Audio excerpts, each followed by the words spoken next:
I just want to start off by sharing with you some perspective about why Civic Exchange is interested in nuclear power, because a number of people have asked us why we wanted to get into this subject. I think the first thing I really want to say is that we're interested in energy. Going forward, energy is going to be important for every country, every city, every community around the world.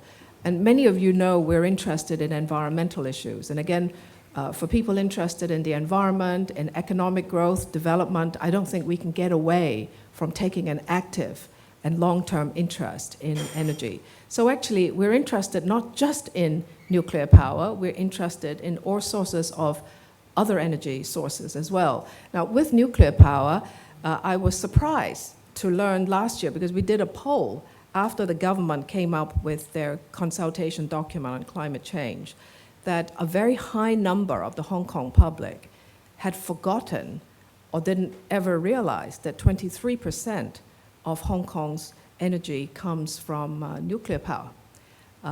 We take it for granted that everybody must know about the Daya Bay plant, but the reality from the public survey was a lot of people had forgotten about that.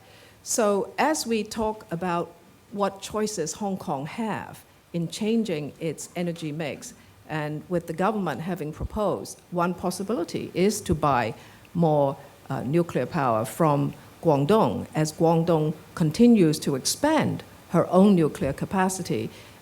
It's crystallized a discussion in Hong Kong about what choices we have. And in Hong Kong, we know very well, some of the green groups are not in favor of buying more nuclear. But the idea of replacing nuclear altogether, it's obviously extremely challenging. So these are going to be life issues for Hong Kong. Now, as a policy think tank, we're not going to argue whether we're pro or anti-nuclear. We're really looking at where we are today. We are a nuclear city.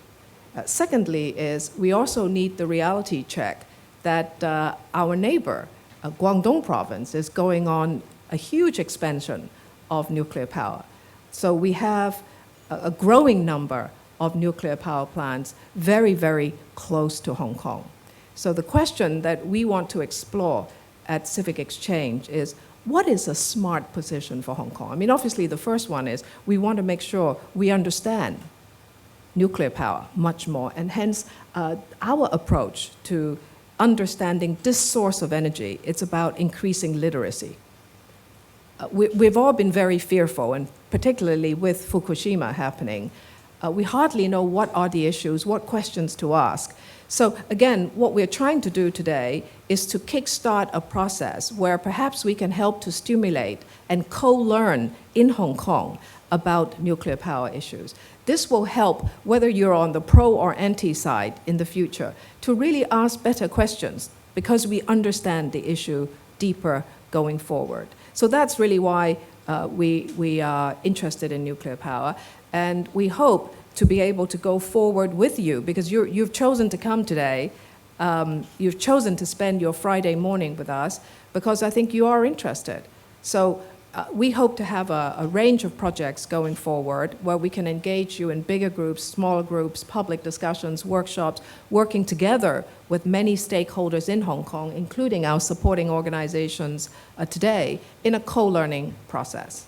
So that's really our perspective. So without further ado, I'm going to kickstart today by inviting a good friend of Civic Exchange, Michael Friedlander, to come and kick us off by doing a 101 on nuclear power. The reason we want to do this is so that all of us could be on the same page. I think there are some really basic issues.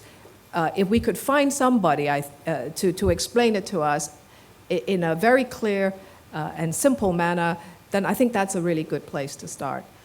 Michael is a good friend of ours because we've gone on many other issues together at Civic Exchange, particularly on energy and building efficiency issue. Michael is very special because he is a nuclear engineer. He did operate plants in the US, but he's no longer in that business.